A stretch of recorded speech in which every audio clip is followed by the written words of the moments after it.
السلام علیکم ورحمۃ اللہ وبرکاتہ. زما محترمو مشرانو میندو خویندو، الله جل جلاله په موږ او تاسو باندې ډېر لوی فضل و کرم وکړو چې د رمضان المبارک غوندې عظیمه میاشتې زموږ او ستاسو نصیب کا.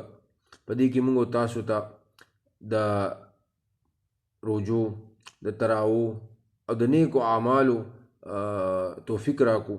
الله جل جلاله موږ او تاسو د دې میاشتې په اختتام کې د یو عظیم سعادت نه چې کوم د دې رمضان مبارک انوارات او برکات دي، د عید الفطر په شکل کې، د وړوکي اختر په شکل کې الله تبارک وتعالی د هغې نه موږ مستفید وګرځولو. زما محترمو، دا یو مبارکه ورځ ده د وړوکي اختر. نن ستاسو او زمونږ لپاره دا یو ډېره لویه خبره ده چې الله جل جلاله موږ او تاسو ته دا د خوشحالۍ هغه ورځ هغه نصیب کا. زما محترمو، حضور علیہ الصلوۃ والسلام فرمایي د روزهدار دپاره دو خوشحالیانې دي. یو خوشحالي د روزه په وخت کې هغه روزهدار ته میلاویږي، او یو خوشحالي د روزهدار ته هغه د الله جل جلاله سره د ملاقات په وخت کې میلاویږي. د الله سره مو د ملاقات هغه خوشحالي خو ډېره لویه خوشحالي ده، او الله جل جلاله هغه انشاءالله ټول اهل ایمان ته الله پاک هغه نصیب کوي. خو زما محترمو، یو هغه خوشحالي چې کوم مونږ تاسو ته د روجماتي کې ملاویږي، هغې کې علما فرمایي چې دا په دوه قسمه ده. یو ته وړه افطاري وایي، روجمات یو ته لویه. او لومبنې چې کومه وړه خوشحالي ده هغه مونږ تاسو د روجماتي په وخت کې هغه محسوسوو. ځکه مونږ چې کوم روجماتي کې کوم خوراک څښاک او کم مزه دا رزق ناخلو، لطف اخلو، زما محترم په عام ورځو کې الله تبارک وتعالی هغه زمونی نصیب کړي. د الله پاک د روزې د برکته الله جل جلاله ته راکوي. او دویمه کم ته چې افطار اکبر وي او لویه روژه ماتې وي، علما فرمایي دا د وړوکي اختر ورځ ده. ځکه پوره میاشت مسلمانان روژه ونیسي او بیا د وړوکي اختر او مبارکه ورځ دا لوی افطاري ده او لوی روژه ماتې دی. دا د مسلمانانو ته الله جل جلاله ورکړی دی. زما محترمو، الله تبارک وتعالی د اسلام یو عجیبه انداز هغه مقرر کړی دی.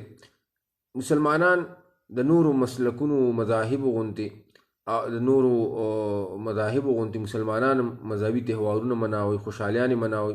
خو زما محترمو، د نورو مذاهبو چې کوم مذهبي تهوارونه دي د هغې بنیاد او وجه بل څه ده. ځکه چې هغوی که مذهبي تهوار مناوي نو په یو خاص واقعه باندې مناوي، یا هغوی یو مذهبي تهوار مناوي نو هغه یو خصوصي نسبت سره هغه مناوي. څنګه چې عیسایان د عیسی علیه السلام د پیدایش د ورځې په مناسبت سره په 25 دسمبر باندې د کرسمس هغه ورځ مناوي، او په دې ورځ عیسی علیه السلام پیدا شوی دی، موږ په دغه ورځ باندې خوشحالي مناوو. یا یهودیان دي، هغوی د هغه ورځ باندې خوشحالي مناوي چې په کومه باندې الله جل جلاله موسی علیه السلام او بني اسرائیلو ته د فرعون نه نجات ورکړی، فرعون الله پاک په دریای نیل کې غرق کړی. زما محترمو، دغه شانتي هندوان هغوی په خپل طور باندې مذهبي تهوارونه مناوي، نور مذاهب والا په خپل طور باندې مناوي. خو زما محترمو، د مسلمانانو الله جل جلاله یو عجیبه انداز مقرر کړی دی. مسلمانان که مذهبي تهوار مناوي د عید الفطر په شکل کې یا د عید الاضحی په شکل کې، نو دا د یو خاص واقعي سره د دې نسبت نشته. مسلمانان که وړوکي اختر ورځ مناوي نو په 1 شوال باندې مناوي، او په دغه ورځ باندې هېڅ داسې خاص واقعه نه ده شوي. او که مسلمانان د لوی اختر ورځ د عید الاضحی مناوي نو هغه ورځ د 10 ذی الحجې ده، په هغه ورځ هم څه واقعه نه ده شوي. اوس د دې فرق محسوس کوي تاسو چې نور مذاهب والا په یو خاص واقعي په بنیاد باندې خپل خوشحالي مناوي، او مسلمانان چې دا دوه خوشحالیانې په کال کې مناوي نو د دې هغه نسبت هغه بدل دی. مسلمانان که وړوکي اختر خوشحالي مناوي نو هغه د پوره میاشتې د عبادت په تکمیل کې مسلمانان مناوي. ځکه چې الله تبارک وتعالی مسلمان ته پوره میاشت د روژې نیولو، د تراوو، د ختمونو، د دې ټولو عباداتو په تکمیل کې د هغې د انواراتو برکاتو نه مستفید کوي، او مسلمانان بیا دا وړوکي اختر دا مبارکه ورځ مناوي. یا که دغه شانتې لوی اختر ورځ موږ مناوو نو هغه د یو عظیم عبادت د حج په شکل کې چې هغه تکمیل ته ورسي، نو مسلمانان بیا په 10 ذی الحجه هغه د لوی اختر مبارکه ورځ هغه مناوي.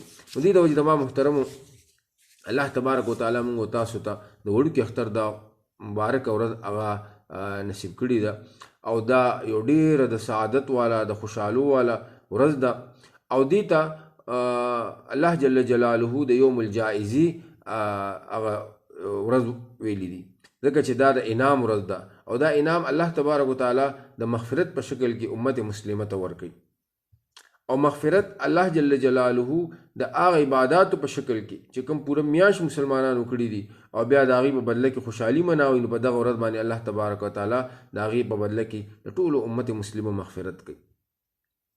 زما محترمو دا ورځ دا یو ډېره عجیبه ورځ ده، ډېره د خوشحالو ورځ ده، ډېره د مبارکۍ ورځ ده.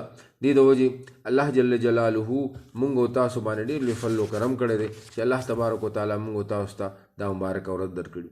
بل زما محترم په دغه ورځ باندې د الله جل جلاله ملائک د الله په حکم سره په لارو کوڅو کې ولاړي او خپلو د الله بندګانو ته وایي چې تاسو د الله جل جلاله طرف ته هغه رب چې کوم عطا ورکوونکی ني خپلو بندګانو باندې انعامات کوونکی او احسانات کوونکی دی او خپلو بندګانو مغفرت کوونکی دی، هغه رب طرف ته لاړ شي. مسلمانان عیدګاه ته ځي او دوی د الله جل جلاله په وړاندې 2 رکعاته نفلي عبادت کوي، 2 رکعاته نفلي عبادت، 2 رکعاته واجب مونځ کوي چې کوم د وړوکي اختر دی. زما محترمو بیا الله جل جلاله خپلو ملائکو ته په طور فخر وایي، دې مسلمانانو طرف ته اشاره کوي چې اے ملائکو زما د دې بندګانو څه بدله ده، یعنی یو مزدور چې مزدوري وکړي د هغه بدله څه ده؟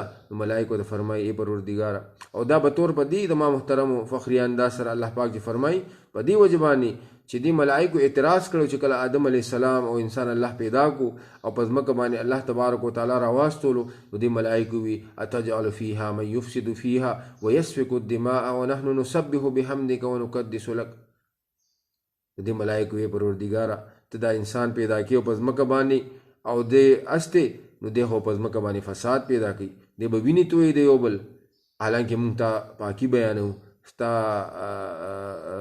تسبیح کوو ای پروردګاره. زما محترمو الله تبارک وتعالی په جواب کې فرمایي انی اعلم ما لا تعلمون، ما ته پته ده هغه څه چې کوم تاسو ته پته نشته. یعنی ما په دې انسان کې دا مادم اچولی ده د فساد چې دی به جنګ جګړه هم کوي، خو دې سره سره الله تبارک وتعالی فرمایي چې ما په دې بنده کې دا ماده مچولی ده چې د حکم دی عمل، نو دی بیا د ما د حکم تعمیل هم کوي، دی روجم نشي، دی مزم کوي، دی زکات او حجم کوي.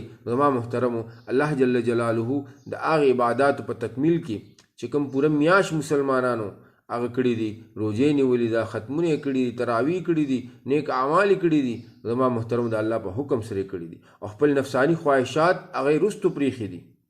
هغه خواهشات چې کوم انسان پوره کال هغه پوره کوي، زما محترمو د الله په حکم سره مسلمانان هغه خپل نفسانی خواهشات هم نه پوره کوي. نو الله جل جلاله به طور فخر ملائکو ته فرمایي چې دې مزدور څه مزدوري ده؟ ملائک فرمایي چې یو مزدور مزدوري وکړي چې د هغې بدله د هغې اجرت دی چې هغه ته سړی هغې ورکړي، د هغه ته خپله مزدوري پوره میلاو شي. زما محترمو دغه بندګان چې کوم د الله عبادت ته عیدګاه ته لاړ شي او دوی د الله عبادت کوي چې دوی واپس را دي، الله تبارک وتعالی فرمایي زما دې په خپل عظمت باندې قسمي، زما دې په خپل جلال باندې قسمي، زما دې خپل علو مکان باندې قسمي، ما د خپل بندګانو مغفرت وکړو. نو هغه انسان چې کوم د الله عبادت ته لاړ شي عیدګاه ته او د الله عبادت کوي، نو دی چې واپس راځي په داسې حالت کې راځي چې الله تبارک وتعالی د مغفرت کړي. زما محترمو دا یو ډېره لویه خوشحالۍ ورځ ده. دی ورځ باندې الله جل جلاله ته جړه پکار ده، الله تبارک په دربار کې الله ته جړه پکار ده چې موږ الله ته وجاړو او موږ الله تبارک وتعالی ته په خپل ګناهونو باندې توبه طائب شو او موږ خپل ډونه صفا کو یو بل ته او موږ د یو بل سره په الفت او محبت سره په روح تندي سره ملاو شو. زما محترمو دا ډېره مبارکه ورځ ده. په دې ورځ باندې په خپل ډونو کې یو بل ته حسد مه ساتئ، یو بل ته بغض مه ساتئ، یو بل سره جنګ جګړې مه کوئ، یو بل ته په روح تندي باندې ملاویږئ. دا عظیم ورځ الله تبارک وتعالی هغه موږ تاسو ته نصیب کړي.